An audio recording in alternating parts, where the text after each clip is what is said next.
I'm about to ruin your day, but somebody needs to say this out loud. A woman posted TikToks joking about her deadbeat baby daddy. 12 hours after her last video, she had 12 bullets in her body. And before you start typing, why would she provoke him? Hold up. I got a better question. Why was he free to be provoked? Some women, me, I'm putting myself in that category, make it okay for niggas not to be That's her. Making comedy content about the man who would murder her. She called the series All Deadbeat Daddy, starring her ex, Little Mac Williams. Yeah, that's his real government name. Little Mac. Like the Nintendo character, except instead of winning championship belts, this man collected restraining orders like Pokemon cards. Got to violate them all, apparently. Now, Shante Butts wasn't just another statistic waiting to happen. This woman was a force. So I'm 30, finna be 31, and I was adopted as a child. In between adopted and foster, I don't think people know this, is when you adopted, you belong in that family. So therefore, the state can't come and take you out of that household. Now, if you fostered, you could just get taken at any moment whenever the person chooses to get a child. Like if they want a child and they want you, they can just take you. Hear that? That's someone who understood abandonment from day one. But instead of letting it break her, she built an empire on that broken foundation. 3 businesses. Count them. 3. Home health aid by day. And if you've never done that job, let me educate you real quick. You're literally wiping butts, lifting grown adults, getting cussed out by people's grandparents, all for what? $15 an hour if you're lucky. But Shantae, she'd clock out from that and run her cleaning business, Polish by Shay. Then she'd go home and make these bougie floral arrangements with liquor bottles, Crown Royal roses, Hennessy bouquets, turning addiction aesthetics into profit. That's not just hustle, that's alchemy. And then, because apparently sleep is for people without 6 kids to feed, she was building her social media presence. So I honestly feel like I don't get paid enough to babysit. I don't give a if there is my own kids. Pay me. I gotta miss work to take care of the kids. Pay me. I gotta miss an event to be with my kids. Pay me. Period. See what she did there? She took the exhaustion every parent feels but won't admit and turned it into content. She wasn't just a mum, she was monetizing motherhood. But here's where things get messy. The star of her comedy show, Little Mac Williams, father of her youngest children, a man with a rap sheet longer than a CVS receipt. And she was putting all his business out there. Now, I'm gonna say something that might make you uncomfortable. Ready? She was playing with fire while covered in gasoline. Does that mean she deserved what happened? Hell no. But when you're dealing with a man who has proven, repeatedly, that he solves problems with his hands, maybe TikTok isn't the best venue for your therapy. Actually, scratch that. You know what? She had every right to talk her truth. The real question is why he had the right to be walking around free. Let me paint you a picture of Palm Beach County's justice system.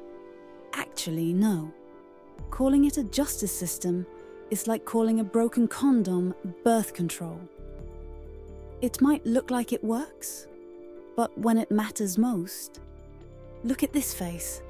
Look at it.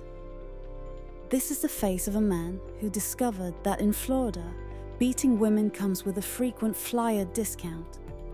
2014, he meets his first documented victim. And when I say meets, I mean he chokes her until she has a lump the size of a golf ball on her forehead. The medical report described it as a 5-centimeter hematoma. For those of you who failed anatomy, that means he literally rearranged her skull geography. The punishment? 36 days in jail. That's 5 weeks. You know what else takes 5 weeks? Waiting for your tax refund. Getting a passport renewed. This man nearly killed a woman and got less time than a Netflix free trial. 2018. New woman, same little Mac.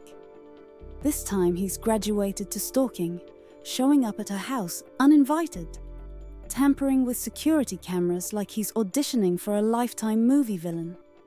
The sentence? 59 days. You'll notice how the violence is escalating, but the punishment isn't. It's like the judges were playing limbo. How low can you go? 2023. And this is my personal favorite because it shows you how bold this man had become. He hits a woman in the head with an object during an argument. Just crack. Like she's a piñata and he's trying to win prizes. The sentence? 2 days. 2! I've had hangovers that lasted longer than his jail sentence. Amazon Prime takes longer to deliver packages. This man committed assault with a weapon and got less time than a weekend. You'll see the pattern. The judges were basically running a loyalty program. Beat 3 women, get a volume discount on your sentence. Every time he hurt someone, the punishment got lighter. It's like they were training him. Good job, little Mac. Next time you might even get time served. And here's what nobody wants to say. If this man was black? Actually, wait, let me check. Oh, he is black. Well, damn, there goes that theory. Turns out the system just doesn't give a shit about protecting women, period. But wait, it gets worse. Because now, we get to Shante, July 2024. He forces his way into her home, puts her in a chokehold, kicks her multiple times. She almost loses consciousness. When she tries to call 911, he steals her phone and runs. Please leave. I am not okay with this. Please leave my job. I have to go. That's her at work, begging him to leave. This is after the choking incident. The man is literally hunting her at her job, and you know what the system gave her? A piece of paper, a restraining order. You know what stops bullets better than restraining orders? Everything. A piece of cardboard, a strong breeze, thoughts and prayers. All more effective than that paper she got. He was arrested for the July assault, charged with domestic battery by strangulation, witness tampering, multiple felonies. And after all of that, after his entire history, you know what he got? 157 days. That's barely 5 months for attempted murder. And yes, I said attempted murder because when you choke someone until they almost lose consciousness, what exactly do you think the end goal is? A firm handshake? Now here's where the story takes a turn that nobody wants to talk about. Some women, me, I'm putting myself in that category, make it okay for niggas not to be just being in our relationship because we so happy that somebody love us. But we can just love ourselves if that makes sense. Take care of the household, do what we gotta do, because in reality, we just not feeling like we housing a nigga. But in reality, we housing a nigga. And from the outside looking in, it looked like he's helping or contributing because your life is still going on the same way. She wasn't just venting. She was building a brand off this dysfunction. All Deadbeat Daddy was getting views, getting shares, getting her paid. And every episode was basically a documentary of little Mac's failures as a father and a human being. Was it therapeutic? Absolutely. Was it empowering? For her and other women going through the same thing? Definitely. Was it smart? Look, I'm not gonna sit here and lie to you. It wasn't smart. It was like poking a bear with a stick while covered in honey. But you know what else wasn't smart? The system letting that bear roam free in the first place. And this is where I need y'all to really listen. Because what I'm about to say is gonna sound like victim blaming, but it's not. It's system blaming. Shante did what we tell victims to do. In 2025, document everything, speak your truth, build your support network, use your platform, break the silence. We literally encourage women to do exactly what she did. But we do all that while knowing the system won't protect them when the abuser reacts. It's like teaching someone to swim and then throwing them in shark-infested waters. You got this, girl. Just keep kicking. October 2024, Little Mac violates the restraining order. He's calling non-stop, banging on her door, full stalker mode activated. Arrested again, released again. November 2024. He breaks into her house, assaults her, steals her phone. And here's the kicker. Prosecutors reduced the charges from felony to misdemeanor. Reduced the charges. This man is escalating faster than gas prices. And they're reducing charges? Make it make sense. He pleaded guilty. Because of course he did. They caught him red-handed and got 66 days. 2 months for breaking and entering, assault and theft. I have seen people get more time for stealing a Snickers bar from Walmart. July 5th, 2025, 6 days before her murder. Shante is at the police station. Again, she's crying. Not those pretty TV tears, but the ugly cry that comes from knowing what's about to happen. She tells deputies that Little Mac showed up at her house 20 times in one night. 20. Her doorbell camera caught all of it. Him pacing, tampering with the camera, looking in windows, basically auditioning for the role of man about to commit murder. She tells the deputies, and I need you to hear this part clearly. She tells them, tears running down her face. He's going to kill me. Not I'm scared. Not I think he might hurt me. She said, he's going to kill me. You know what they did? Issued another warrant for aggravated stalking. Like this man gives a damn about warrants. He collects them like baseball cards. That night, that same night, Shante doesn't go home. She flees to a hotel in Clewiston. Let that marinate for a second. This woman is paying for a hotel room she can't afford because her own home isn't safe, while the man making it unsafe is just out there, free. Probably sleeping in his own bed. July 11th, 2025, 11:47 p.m. 6 days after she predicted her own murder, Little Mac Williams makes her a prophet. Her oldest son is playing video games when he hears it. Breaking glass. Or maybe it was the door. Reports vary. Trauma has a way of scrambling details. But what he hears next is crystal clear. Where's your mama? That's Little Mac's voice. In their house. Where those babies live. The boy calls 911. And while he's on the phone with dispatch, while he's trying to explain that his mother's ex-boyfriend just broke in, the dispatcher hears something that no amount of training prepares you for. A man's voice. Screams. Then pop, pop. Not one shot. Not 2. 12. You don't shoot someone 12 times by accident. That's not self-defense. That's not heat of the moment. 12 shots is a message. 12 shots is making sure. 12 shots is hatred with a trigger. Her current boyfriend, who was in the bed with her, takes 1 bullet to the chest. 1. He survives. But Shante? Those other 11 were for her. And those babies, his babies, they heard every single shot. They heard their mother's last breath. They're gonna hear those shots for the rest of their lives. Deputies find Shante on her bed. The same bed where she probably tucked those kids in. The same bed where she probably collapsed after working 3 jobs. 12 gunshot wounds.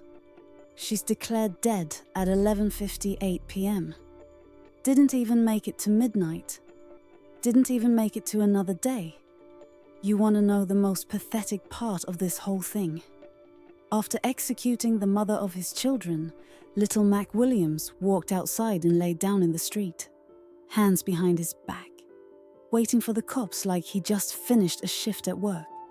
No chase, no standoff, no suicide by cop attempt, just surrendered. This man had enough rage to pump 12 bullets into a woman, but not enough spine to face the consequences, like the tough guy he pretended to be. Even in murder, he was small. Little Mac, indeed. When they questioned him, you know what this genius said? He didn't know who the other man in the house was. The man in bed with his ex. In her bedroom. At midnight. Yeah, real mystery there, Sherlock. Then, and this is where it gets insulting, he claims he didn't shoot anyone. The gun just went off during a struggle.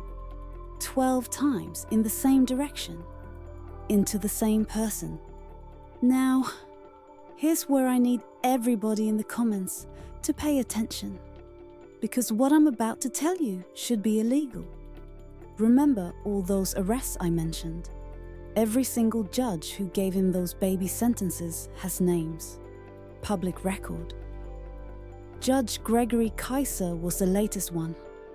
These aren't anonymous figures. These are real people with real power who made real decisions that led to real death. And before you say they were just following the law, no. Judges have discretion. Prosecutors have discretion. They chose lenience. They chose to reduce charges.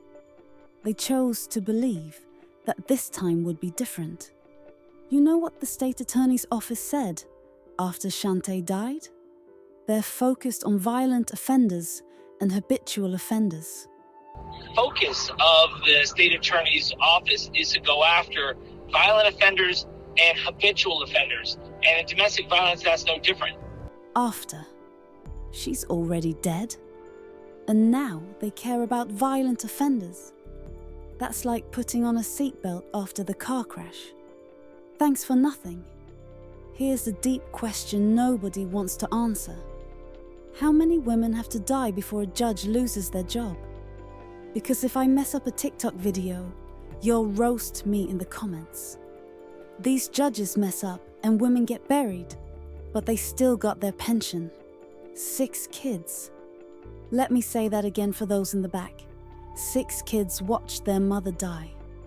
The oldest, the one who called 911, he's gonna spend the rest of his life wondering if he could have done something different. If he'd been faster, stronger, louder. He's gonna replay those 12 shots every time he closes his eyes. The younger ones were found huddled together in the living room. Huddled. Like baby birds in a storm. They're gonna grow up knowing their father killed their mother while they were in the next room. And here's the part that nobody talks about. Some of these kids are his. Little Mac's own babies. He made his own children orphans because his ego couldn't handle a TikTok series. Happy birthday, happy birthday, happy birthday, happy birthday.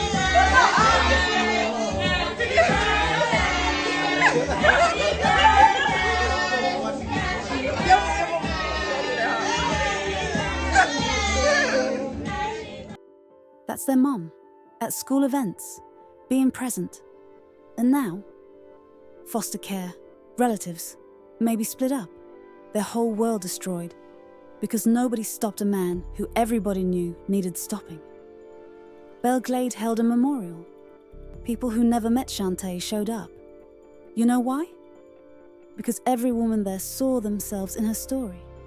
Every single one had either been Shantae or knew a Shantae. The local activists started organizing, demanding stronger enforcement, harsher sentences. But here's the truth bomb.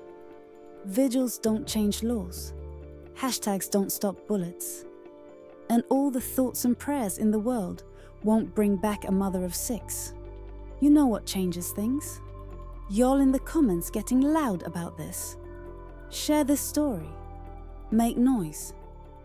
Because somewhere right now, another woman is filing her 3rd restraining order against a man with a history, and the system is about to fail her too. Little Mac Williams is facing 1st-degree murder charges.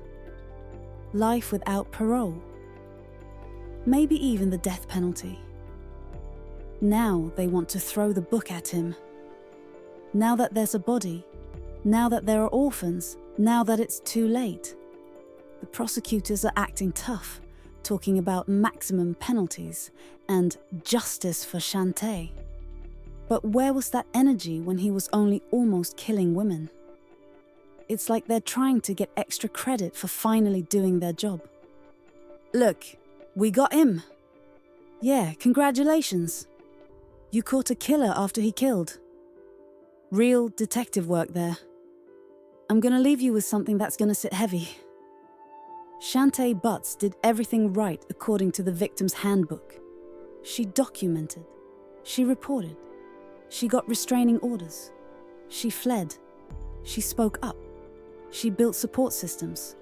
She worked multiple jobs to be independent. She even made content to warn other women. And she's still dead. So, maybe, and follow me here, maybe the problem isn't what victims do or don't do. Maybe the problem is that we keep releasing violent men with slaps on the wrist and surprise Pikachu faces when they escalate to murder. Here's my challenge to everyone watching. If this made you mad, stay mad. Subscribe if you want to keep hearing these stories that mainstream media sanitizes. Drop a comment with your thoughts, especially if you disagree with me. And look, I gotta be real with y'all for a second. YouTube's algorithm hates when I talk to you like an actual human, instead of reading off a teleprompter like a robot. Apparently, calling judges out by name and saying the system has blood on its hands isn't advertiser-friendly. My content gets restricted, shadow banned, whatever you want to call it. Basically, YouTube won't recommend my videos because I don't write like a reporter with a stick up their posterior. So if this video actually told you something the news didn't, if you appreciate someone talking to you like a real person instead of some sanitized news anchor, share this. Because the only way stories like Shantaes get heard is if you make sure they're heard. The algorithm won't push my content, but you can. Because the only thing worse than this story is the silence that lets it happen again. And to every woman watching who sees herself in Shantae, your TikToks aren't the problem. Your jokes aren't the problem. Your truth isn't the problem. The system that values your abuser's freedom over your life? That's the problem. Rest in power, Shante Butts. You deserve better than the justice system gave you. Your kids deserve better. Hell, even little Mac deserved better. Maybe if they'd actually punished him the first time, he wouldn't be facing life now. But hey, at least the judges got to go home to their families, right?